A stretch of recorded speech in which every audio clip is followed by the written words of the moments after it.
Hello, June 9 JEE advanced എക്സാമിൻ്റെ result വരാൻ പോവുകയാണ്. അതോടുകൂടിയിട്ട് തന്നെ JEE മെയിൻ JEE അഡ്വാൻസ്ഡ് എക്സാമിൻ്റെ റിസൾട്ടൊക്കെ ബേസ് ചെയ്തുകൊണ്ട്, റാങ്ക് ലിസ്റ്റ് ബേസ് ചെയ്തുകൊണ്ട് നമുക്കറിയാം IIT, NIT, IIIT പോലെയുള്ള അതുപോലെ തന്നെ മറ്റ് ഗവൺമെൻറ് ഫണ്ടഡ് ആയിട്ടുള്ള ടെക്നിക്കൽ ഇൻസ്റ്റിറ്റ്യൂട്ടുകളിലേക്കൊക്കെ ഉള്ള അഡ്മിഷൻ പ്രോസസ്സ് സ്റ്റാർട്ട് ചെയ്യുകയാണ്. അപ്പോൾ ആ അഡ്മിഷൻ പ്രോസസ്സ് കണ്ടക്ട് ചെയ്യുന്ന അതോറിറ്റിയുടെ പേരാണ് നമ്മൾ ജോസ എന്ന് ഓൾറെഡി നിങ്ങൾ കേട്ട് പരിചയപ്പെട്ടിട്ടുണ്ടാകും. Joint seat allocation authority. ഇവരുടെ സംവിധാനം വഴിയാണ് നമ്മൾ എന്ത് ചെയ്യാൻ പോകുന്നത്, ഈ പറയുന്ന IIT-കളിലേക്കും NIT-കളിലേക്കൊക്കെ ഉള്ള ഓപ്ഷൻസ് കൊടുത്തുകൊണ്ട് നമുക്ക് ഈ പറയുന്ന പെർട്ടിക്കുലർ കോളേജുകളിലേക്കൊക്കെ അഡ്മിഷൻ നേടിയെടുക്കുന്നത്.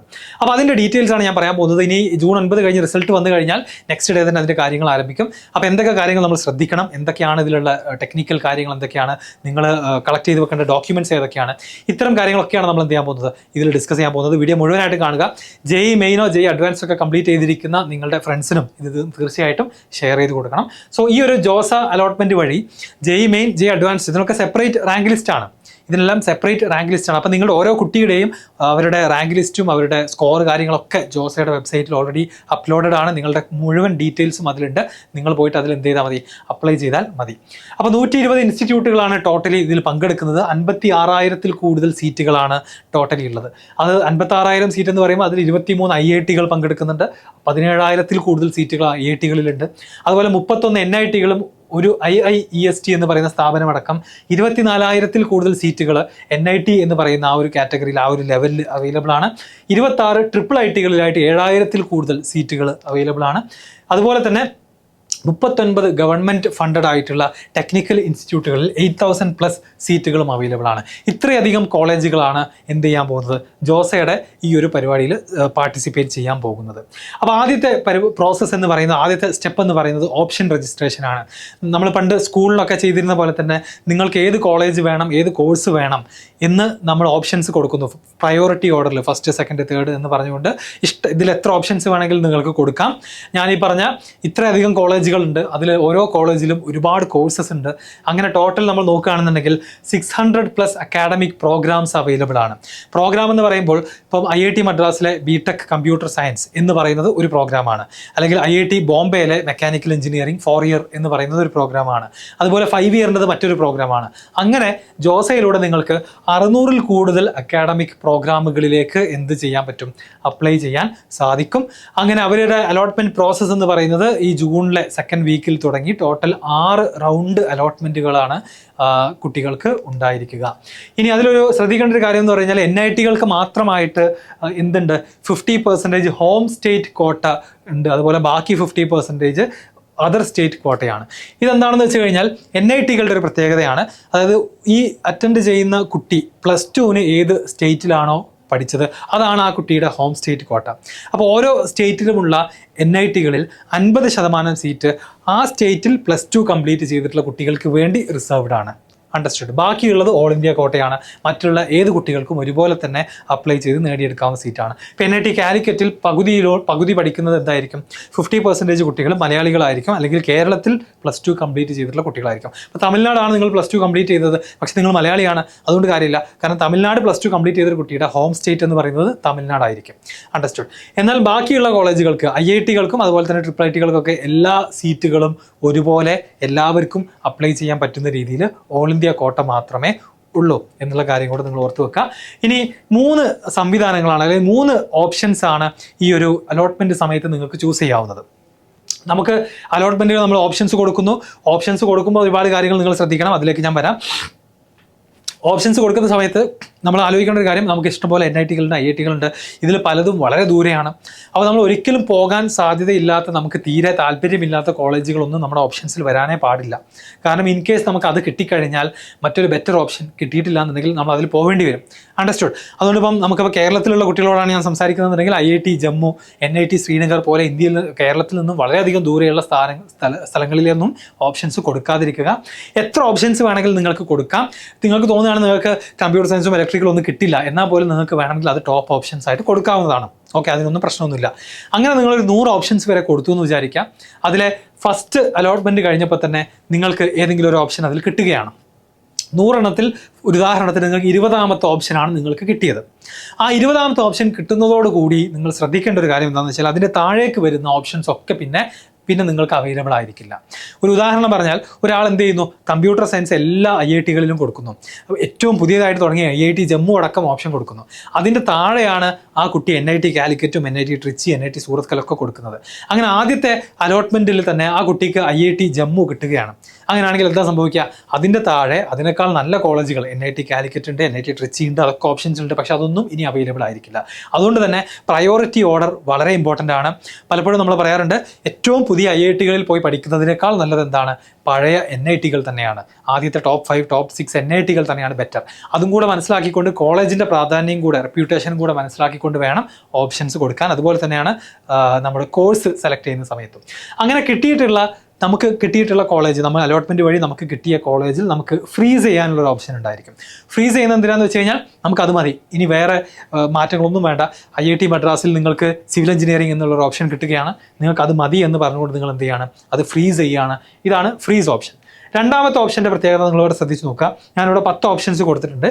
അതിൽ എനിക്ക് കിട്ടിയത് 7ാമത്തെ ഓപ്ഷനാണ്. NIT കാലിക്കറ്റിൽ കെമിക്കൽ 4 ഇയർ പ്രോഗ്രാമിനാണ് എനിക്ക് കിട്ടിയിട്ടുള്ളത്. അപ്പോൾ ഞാനത് ലെറ്റ്സ് സേ ലോക്ക് ചെയ്യുകയാണെന്നുണ്ടെങ്കിൽ പിന്നെ മുകളിലേക്കുള്ളതും താഴേക്കുള്ള ഓപ്ഷൻസ് ഒന്നും അവൈലബിൾ ആയിരിക്കില്ല. ഇതാണ് എന്തിൻ്റെ പ്രത്യേകത, ഫ്രീസിൻ്റെ പ്രത്യേകത. അവിടെ നിൽക്കും. പിന്നെ നിങ്ങൾ ഒന്നിനെക്കുറിച്ചും വറീഡ് ആവേണ്ട, നിങ്ങൾ ഈ കോളേജിൽ ഈ കോഴ്സ് ആയിരിക്കും പഠിക്കാൻ പോകുന്നത്. രണ്ടാമത്തെ ഓപ്ഷൻ ഫ്ലോട്ടാണ്. രണ്ടാമത്തെ ഒരു ഓപ്ഷൻ ഉള്ളത് ഫ്ലോട്ടാണ്. ഫ്ലോട്ട് സെലക്ട് ചെയ്താൽ എന്താ സംഭവിക്കുക എന്ന് വെച്ച് കഴിഞ്ഞാൽ, അഗൈൻ ഇതേ എക്സാമ്പിൾ എടുക്കാം. 7ാമത്തെ ഈ ഒരു ഓപ്ഷൻ ഞാൻ ലോക്ക് ചെയ്യുകയാണ്. അവിടെ എന്ത് സംഭവിക്കുന്നത് വെച്ച് കഴിഞ്ഞാൽ, നിങ്ങൾക്ക് താഴേക്കുള്ള ഓപ്ഷൻസ് മുഴുവൻ ലോക്ക് ആവുകയാണ്, അല്ലെങ്കിൽ അത് ഒഴിവാവുകയാണ്. മുകളിലേക്ക് അപ്ഗ്രേഡ് ചെയ്യാൻ മാത്രമേ അവസരം ഉണ്ടായിരിക്കുള്ളൂ. അതിൽ എന്തുണ്ടാവും, കോളേജും ചേഞ്ച് ചെയ്യാം, അതുപോലെ തന്നെ ബ്രാഞ്ച് ചേഞ്ച് ചെയ്യാം. ഇതെല്ലാം ഓപ്പർച്യൂണിറ്റീസ് ഉണ്ടായിരിക്കും. ബേസിക്കലി താഴേക്കുള്ള ഓപ്ഷൻസ് ഒന്നും പിന്നീട് പരിഗണിക്കുകയില്ല. മുകളിലേക്കുള്ള ഏതിലേക്ക് വേണമെന്നുണ്ടെങ്കിലും അത് അപ്ഗ്രേഡ് ചെയ്യപ്പെടാവുന്നതാണ്. ഇതൊക്കെ എന്തിൻ്റെ ബേസിസിലാണ്, നിങ്ങൾക്ക് കിട്ടിയ റാങ്ക്, അതുപോലെ തന്നെ എത്ര കുട്ടികൾ അപ്ലൈ ചെയ്യുന്നുണ്ട്, അങ്ങനെ എല്ലാം നോക്കിയിട്ടാണ് എന്ത് ചെയ്യുക, ഈ അലോട്ട്മെൻറ്റ് റിസൾട്ട് ഉണ്ടായിരിക്കുക. അടുത്ത ഓപ്ഷൻ സ്ലൈഡാണ്. സ്ലൈഡിൻ്റെ പ്രത്യേകത എന്താണെന്ന് വെച്ച് കഴിഞ്ഞാൽ, നിങ്ങൾക്ക് ഈ ഒരു ലിസ്റ്റിൽ നിങ്ങൾക്ക് 5ാമത്തെ ഓപ്ഷൻ IIT ഡൽഹിയിലെ കമ്പ്യൂട്ടർ സയൻസ് കിട്ടി. സ്ലൈഡ് സെലക്ട് ചെയ്യുകയാണെന്നുണ്ടെങ്കിൽ നിങ്ങൾക്ക് കോളേജിൽ മാറ്റം വരുന്നില്ല, നിങ്ങൾക്ക് IIT ഡൽഹി തന്നെ വേണം. പക്ഷേ അവിടെ ഏതെങ്കിലും ബെറ്റർ കോഴ്സ് നിങ്ങളുടെ ഓപ്ഷൻസിൽ ഉണ്ടെങ്കിൽ അതിലേക്ക് മാറാൻ താല്പര്യമുണ്ട് എന്നുള്ളതാണ് എന്തിൻ്റെ പ്രത്യേകത, സ്ലൈഡിൻ്റെ പ്രത്യേകത. അപ്പോൾ സ്ലൈഡ് ചൂസ് ചെയ്യുന്നതോട് കൂടിയിട്ട് ഈ ഒരു എക്സാമ്പിൾ എടുക്കുകയാണെന്നുണ്ടെങ്കിൽ ആ കുട്ടിയുടെ IIT ബോംബെ പോകും. IIT ബോംബെ ഈ ഓപ്ഷൻസ് ഒക്കെ പരിഗണനയിൽ നിന്ന് പോവുകയും IIT ഡൽഹി മാത്രം പിന്നീട് പരിഗണിക്കുകയും ചെയ്യും. അപ്പോൾ നിങ്ങൾക്ക് ആദ്യത്തെ അലോട്ട്മെൻറ്റിൽ ഒരു കോളേജ് കിട്ടി, ആ കോളേജ് നിങ്ങൾക്ക് ഇഷ്ടമാണ്, നിങ്ങളുടെ ഡ്രീം കോളേജാണ്, അവിടുത്തെ ഒരു ബെറ്റർ കോഴ്സിന് മാത്രമേ ഇനി നിങ്ങൾക്ക് പോകാൻ ആഗ്രഹമുള്ളൂ എന്നുണ്ടെങ്കിൽ നിങ്ങൾ സ്ലൈഡാണ് ചൂസ് ചെയ്യേണ്ടത്. പക്ഷേ എന്നാൽ നിങ്ങൾക്ക് മുകളിലുള്ള എല്ലാ ഓപ്പർച്യൂണിറ്റീസും കിട്ടിയാൽ കൊള്ളാം എന്നാണെന്നുണ്ടെങ്കിൽ, അതിൽ വേറെ കോളേജ് അടക്കമുണ്ട് എങ്കിൽ നിങ്ങൾക്ക് എന്ത് ചെയ്യാം, നിങ്ങൾക്ക് ഫ്ലോട്ട് ചൂസ് ചെയ്യാവുന്നതാണ്. മിക്ക കുട്ടികളും ചെയ്യുന്നത് എന്താണെന്ന് വെച്ച് കഴിഞ്ഞാൽ, ആദ്യത്തെ അലോട്ട്മെൻറ്റ് വരും, ഫ്ലോട്ട് കൊടുക്കും, എന്നിട്ട് 6ാമത്തെ റൗണ്ട് വരെ വെയിറ്റ് ചെയ്യും. ഏറ്റവും ബെസ്റ്റ് ഓപ്ഷൻ ഏതാണോ കിട്ടുന്നത് അത് സെലക്ട് ചെയ്ത് പോവുകയാണ് ചെയ്യാം. ഓക്കെ, അടുത്തതായിട്ട് സ്ലൈഡ് ഞാൻ എക്സ്പ്ലെയിൻ ചെയ്ത് കഴിഞ്ഞു. ഇനി ഓൺലൈൻ റിപ്പോർട്ടിംഗ് പ്രോസസ്സാണ്. അങ്ങനെ നിങ്ങൾക്ക് ഫസ്റ്റ് അലോട്ട്മെൻറ്റിലൂടെ എന്ത് കിട്ടുകയാണ്, ഒരു സീറ്റ് കിട്ടുകയാണെന്ന് വിചാരിച്ചോളൂ. അപ്പോൾ അടുത്ത സ്റ്റെപ്പ് ഒരു ഓൺലൈൻ റിപ്പോർട്ടിംഗ് പ്രോസസ്സാണ്. ഓൺലൈനായിട്ട് നിങ്ങൾ റിപ്പോർട്ട് ചെയ്യണം.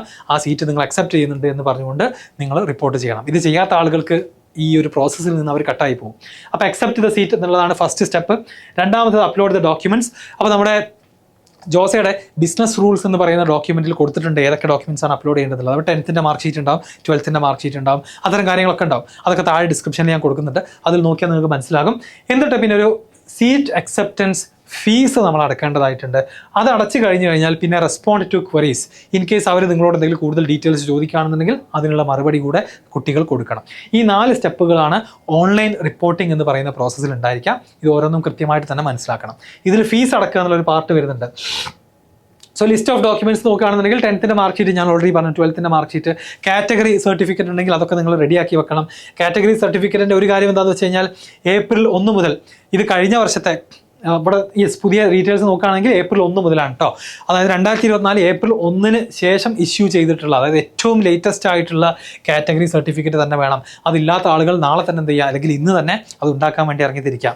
Original certificate for persons having less than 40% disability, അതിൻ്റെ സർട്ടിഫിക്കറ്റുകൾ ഉണ്ടെങ്കിൽ അത് വേണം. മെഡിക്കൽ സർട്ടിഫിക്കറ്റുകളൊക്കെ ഉണ്ടെങ്കിൽ അതൊക്കെ എന്ത് ചെയ്യണം, കയ്യിൽ വേണം. ഓക്കെ, അപ്പോൾ ഇത്രയുമാണ് നമ്മുടെ കയ്യിലുള്ളത്. പാസ്പോർട്ട് ഓർ സിറ്റിസൺഷിപ്പ് സർട്ടിഫിക്കറ്റ് ഉണ്ടെങ്കിൽ അത് വേണം. സോ ഈ കാര്യങ്ങൾ ബിസിനസ് പ്രൊപ്പോസൽ എന്ന് പറയുന്ന PDF-ലുണ്ട്. ഇത് താഴെ കൊടുക്കുന്നതാണ് ലിങ്ക്. ഇത് മുഴുവൻ നിങ്ങൾ കൃത്യമായിട്ട് വായിക്കുക. അത് മുഴുവൻ നിങ്ങൾ കളക്ട് ചെയ്ത് റെഡിയാക്കി വെക്കുക, അപ്ലോഡ് ചെയ്യാൻ പറ്റുന്ന രീതിയിൽ റെഡിയാക്കി വെക്കുക. അടുത്തത് സീറ്റ് അക്സെപ്റ്റൻസ് ഫീ ആണ്. അത് SC ST PWD കാറ്റഗറിക്ക് ആണെന്നുണ്ടെങ്കിൽ 17,500 രൂപയാണ്. ഓൾ അതർ കാറ്റഗറിക്ക് 35,000 രൂപയാണ് സീറ്റ് അക്സെപ്റ്റൻസ് ഫീ. ഇതെന്തിനാണെന്ന് വെച്ച് കഴിഞ്ഞാൽ വളരെ സീരിയസ് ആയിട്ട് കുട്ടികൾ ആ സീറ്റ് അക്സെപ്റ്റ് ചെയ്തു, അവരതിൽ ജോയിൻ ചെയ്യും, മറ്റൊരാളുടെ അവസരം നഷ്ടപ്പെടുത്തില്ല എന്ന് ഉറപ്പുവരുത്താനും ഇതിൽ 5,000 മാറ്റി നിർത്തി ബാക്കി 30,000 രൂപ നിങ്ങളുടെ കോളേജ് ഫീസിലേക്ക് ഈടാക്കുകയും ചെയ്യും. മനസ്സിലായോ? ഇതിലെ 30,000 രൂപ എന്ത് ചെയ്യും? നിങ്ങളുടെ കോളേജ് ഫീസിൻ്റെ ഭാഗമായിട്ട് ഡിഡക്ട് ചെയ്തോളും. അല്ലാതെ ഇത് വെറുതെ അക്സെപ്റ്റ് ചെയ്യാൻ വേണ്ടി മാത്രമുള്ള ഫീസല്ല. മൊത്തത്തിൽ ഈ ഒരു പ്രോസസ്സിന് നമ്മൾ എക്സ്ട്രാ വേറെ ഓപ്ഷൻ രജിസ്ട്രേഷന് വേറെ എക്സ്ട്രാ പേയ്മെൻറ്റിൻ്റെ ഒന്നും ആവശ്യം ഇല്ല. ഇനി വിത്ഡ്രോവൽ ഓപ്ഷൻ ഉണ്ട്. അതായത് ഒരാൾക്ക് ഫീസ് അടക്കാൻ താല്പര്യമില്ല, അലോട്ട്മെൻറ്റ് കിട്ടിയിട്ടുണ്ട്, നിങ്ങൾക്ക് എന്ത് ചെയ്യാം? നിങ്ങൾക്ക് വിത്ഡ്രോ ചെയ്യാവുന്നതാണ്. അടുത്ത റൗണ്ട് ഓഫ് അലോട്ട്മെൻറ്റിൽ അത് മറ്റൊരാൾക്ക് കിട്ടുകയും ചെയ്യും. ഇനി ഞാൻ ഷെഡ്യൂൾ ഒന്ന് പരിചയപ്പെടുത്താം. ജൂൺ 9 നമ്മുടെ റിസൾട്ട് വരും. ജൂൺ 10 രജിസ്ട്രേഷൻ സ്റ്റാർട്ട് ചെയ്യുന്നത്. നിങ്ങളുടെ ഡീറ്റെയിൽസ് എല്ലാം കൊടുത്തുകൊണ്ട് ജോസയുടെ വെബ്സൈറ്റിൽ നിങ്ങൾ രജിസ്റ്റർ ചെയ്യുക. അതിൽ 15-ാം തീയതിയും 17-ാം തീയതിയും 2 മോക്ക് അലോട്ട്മെൻറ്റുകൾ ഉണ്ടായിരിക്കും. അപ്പോൾ അത് എന്തിനാണെന്ന് വെച്ച് കഴിഞ്ഞാൽ നമുക്കൊരു ഐഡിയ കിട്ടാനാണ്. ഏകദേശം നമ്മൾ കൊടുത്ത ഓപ്ഷൻസ് ബേസ് ചെയ്തിട്ട് നമുക്ക് ഏത് കോളേജാണ് കിട്ടാൻ സാധ്യതയുള്ളത്. അത് വെച്ചിട്ട് നിങ്ങൾക്ക് വേണമെങ്കിൽ ഈ ഒരു സമയത്ത് നിങ്ങളുടെ ഓപ്ഷൻസ് ചേഞ്ച് ചെയ്യാം, മോക്ക് അലോട്ട്മെൻറ്റ് നോക്കിക്കൊണ്ട്. എന്നിട്ട് 18-ാം തീയതി നിങ്ങളത് ലോക്ക് ചെയ്യണം. നിങ്ങളുടെ ഫൈനൽ പ്രിഫറൻസ് ഓർഡർ നിങ്ങൾ എന്ത് ചെയ്യണം? 18-ാം തീയതി ലോക്ക് ചെയ്യണം. 18-ാം തീയതിക്ക് ശേഷം ഈ പറയുന്ന ഡേറ്റുകളിൽ ഒന്നും തന്നെ നിങ്ങളുടെ പ്രിഫറൻസ് ഓർഡർ മാറ്റാൻ ഒരു രക്ഷയുമില്ല എന്നുള്ളത് പ്രത്യേകം ഓർക്കുക. വളരെ സൂക്ഷിച്ച് മാത്രം കൺസൾട്ടേഷനൊക്കെ നടത്തിയതിന് ശേഷം മാത്രം ഓപ്ഷൻസ് കൊടുക്കണം. അത് അത്ര ഈസി ആയിട്ട് കാണേണ്ട ഒരു കാര്യമല്ല. ഞാൻ നേരത്തെ പറഞ്ഞ കാര്യങ്ങളൊന്നും സംഭവിക്കരുത്. എന്ന് വെച്ചാൽ നിങ്ങൾ അറിയാതെ എന്ത് ചെയ്യുന്നു, ഒരു വളരെ പുതിയൊരു IIT മുകളിൽ കൊടുക്കുന്നു, എന്നാൽ ഏറ്റവും നല്ല NITകൾ അതിൻ്റെ താഴെ കൊടുത്തു പോയിട്ടുണ്ട്. അങ്ങനെയാണെങ്കിൽ നിങ്ങൾക്ക് ആ IIT കിട്ടിക്കഴിഞ്ഞാൽ എന്താ സംഭവിക്കും? പിന്നെ NITകൾ ഓപ്ഷൻസിൽ കിട്ടാനുള്ള ഓപ്പർച്യൂണിറ്റി ഉണ്ടാവില്ല. അപ്പോൾ അത് നോക്കിയിട്ട് വേണം കൊടുക്കാൻ. റൗണ്ട് 1 റിസൾട്ട് വരുന്നത് 20 ജൂണിനാണ്. അതിൻ്റെ ഫീ പേയ്മെൻറ്റിൻ്റെ 24-ാം തീയതിക്കുള്ളിൽ ഓൺലൈൻ റിപ്പോർട്ടിങ്ങും ഫീ പേയ്മെൻറ്റ് കംപ്ലീറ്റ് ചെയ്യണം. സെക്കൻഡ് റൗണ്ട് 27-ാം തീയതി വരും. അതിൻ്റെ ഫീ പേയ്മെൻറ്റ് ജൂലൈ 1. പിന്നെ ജൂലൈ 4 റൗണ്ട് 3, ജൂലൈ 10 റൗണ്ട് 4 ഉണ്ട്. 17-ാം തീയതി ജൂലൈ റൗണ്ട് 5 ഉണ്ട്. IITകൾക്ക് റൗണ്ട് 5 വരെ ഉള്ളൂ. അതോടുകൂടി IITകളുടെ അഡ്മിഷൻ തീരും. ഇനി 17-ാം തീയതി റൗണ്ട് 6, 17-ാം തീയതി ജൂലൈ 17 റൗണ്ട് 6 റിസൾട്ട് അനൗൺസ് ചെയ്യും. ആൻഡ് 24-ാം തീയതി ഇതെല്ലാം കഴിഞ്ഞിട്ട് ബാക്കിയുള്ള സീറ്റുകൾ ഉണ്ടെങ്കിൽ അതാണ് CSAB എന്ന് പറയുന്ന കാറ്റഗറിയിൽ പെടുന്നത്. നമ്മൾ പറയാറുണ്ട് ഓൺ ദ സ്പോട്ട് അഡ്മിഷൻ എന്നൊക്കെ പറയുന്ന പോലെ ഏറ്റവും എല്ലാം കഴിഞ്ഞിട്ട് ബാക്കിയുള്ള സീറ്റുകളുടെ ഫൈനൽ അഡ്മിഷനാണ് CSAB എന്ന് പറയുന്നത്. ഓക്കെ, ഇനി ഇതിൽ 1-2 എക്സാമ്പിൾസ് ഞാൻ നിങ്ങൾക്ക് എടുത്തു തരികയാണ്. ഞാൻ IIT മദ്രാസിൻ്റെ എക്സാമ്പിൾ എടുക്കുന്നു. കേരളത്തിൽ പഠിക്കുന്ന കുട്ടികളുടെ ഒരു ഡ്രീം കോളേജ് തന്നെയാണ്. ഞാൻ പഠിച്ചതും അവിടെ തന്നെയാണ്. സോ ലാസ്റ്റ് റാങ്ക് ഡീറ്റെയിൽസിൻ്റെ ജസ്റ്റ് എക്സാമ്പിളാണ്. കഴിഞ്ഞ വർഷം കമ്പ്യൂട്ടർ സയൻസ് കിട്ടാൻ ഓൾ ഇന്ത്യ റാങ്ക് 142 ആണ് ലാസ്റ്റ് റാങ്ക് കയറിയത്. അത് JEE അഡ്വാൻസ്ഡ് എക്സാമിൽ ഓൾ ഇന്ത്യ ലെവൽ 142 റാങ്കുള്ളതാണ് IIT മദ്രാസിലെ കമ്പ്യൂട്ടർ സയൻസിൽ കയറിയിട്ടുള്ള ആൾ. അപ്പം അത്രയും എക്സ്ട്രീംലി കോമ്പറ്റേറ്റീവ് ആണ്. ഇലക്ട്രിക്കൽ എഞ്ചിനീയറിംഗിൽ കയറിയതോ 964 റാങ്ക് കിട്ടിയിട്ടുള്ള ആളാണ്. മെക്കാനിക്കൽ ആണെന്നുണ്ടെങ്കിലോ 2572. ഇതെല്ലാം ജനറൽ കാറ്റഗറി ഓൾ ഇന്ത്യ റാങ്കാണ്. ഇനി OBC SC STക്കൊക്കെ കുറച്ചും കൂടെ വലിയ റാങ്കുകൾ എക്സ്പെക്ട് ചെയ്യാം.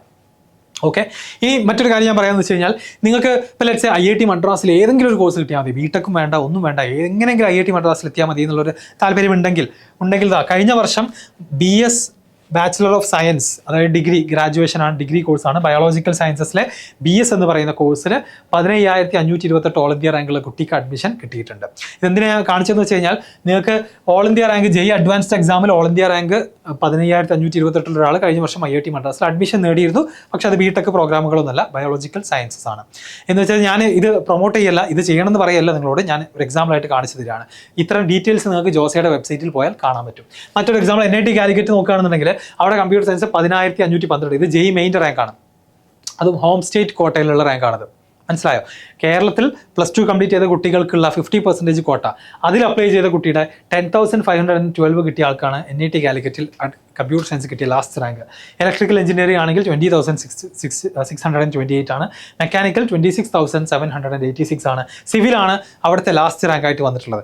സിവിൽ എഞ്ചിനീയറിംഗ് ആണ് അപ്പോൾ അവിടുത്തെ ഏറ്റവും ലീസ്റ്റ് ഡിമാൻഡ് ആയിട്ടുള്ള കോഴ്സ്. അത് 45,000 ഓൾ ഇന്ത്യ റാങ്ക് JEE മെയിനിൽ ഓൾ ഇന്ത്യ റാങ്ക് 45,465 കിട്ടിയ ഒരു കുട്ടിക്ക് ഹോം സ്റ്റേറ്റ് കോട്ടയിൽ കഴിഞ്ഞ വർഷം NIT കാലിക്കറ്റിൽ പ്രവേശിക്കാൻ സാധിച്ചിട്ടുണ്ടായിരുന്നു. ഇതൊക്കെ എന്തിൻ്റെ ബേസാണ്? ജനറൽ റാങ്കാണ്. ഇനി ഓരോരോ കാറ്റഗറിയുടെ ഉള്ളിലേക്ക് പോകുന്നതിനനുസരിച്ച് നമുക്ക് ഡിഫറൻ്റ് ആയിട്ടുള്ള റാങ്കുകൾ കാണാനും സാധിക്കും. അപ്പോൾ ഇതൊക്കെ എങ്ങനെയാണ് നോക്കുക? അതിനാണ് ജോസയുടെ കഴിഞ്ഞ വർഷത്തെ റാങ്ക് ഡീറ്റെയിൽസ് കൃത്യമായിട്ട് കൊടുത്തിട്ടുണ്ട്. അത് അവരുടെ പേജിൽ പോയി കഴിഞ്ഞാൽ കാണാൻ പറ്റും. അപ്പം ഓപ്ഷൻസ് കൊടുക്കുന്നതിന് മുൻപ് തന്നെ വളരെ എക്സ്റ്റെൻസീവ് ആയിട്ടുള്ള റിസർച്ച് നടത്തുക. നിങ്ങൾക്ക് ഏറ്റവും ഇഷ്ടപ്പെട്ട കോഴ്സ് കിട്ടുന്ന കോളേജുകൾ, ഇന്ത്യയിലെ ഏറ്റവും നല്ല കോളേജുകൾ ഏതൊക്കെയാണ്, അതിൻ്റെ ലാസ്റ്റ് റാങ്ക് ഡീറ്റെയിൽസ് ചെക്ക് ചെയ്യാം. അപ്പോൾ എവിടെ കൊടുത്താൽ ഏത് കോഴ്സ് കിട്ടും എന്നുള്ളൊരു ഐഡിയ നമ്മൾ ഉണ്ടാക്കിയെടുക്കണം.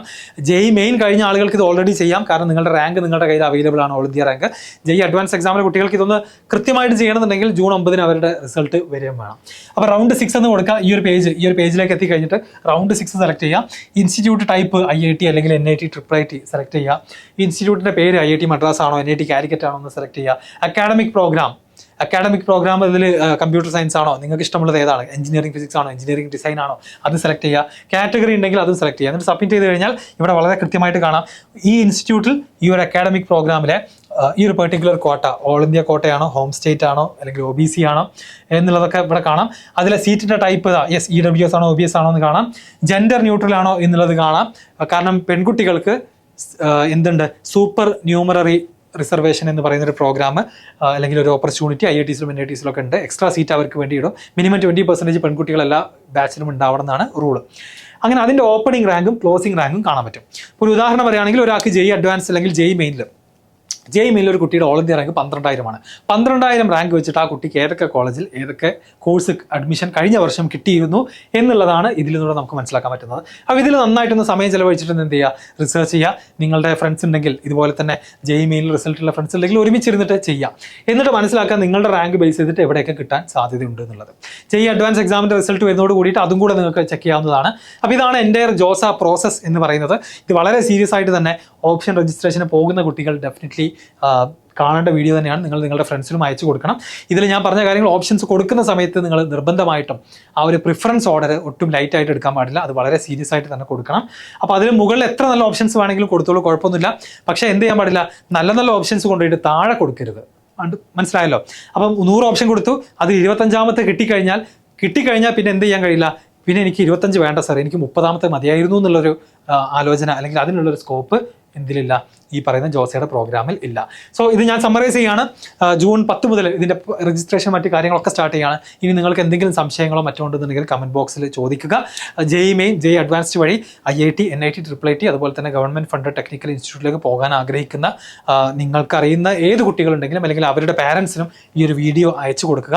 ഇനി കുറച്ച് ദിവസങ്ങൾ കൂടെ ബാക്കിയുള്ളൂ.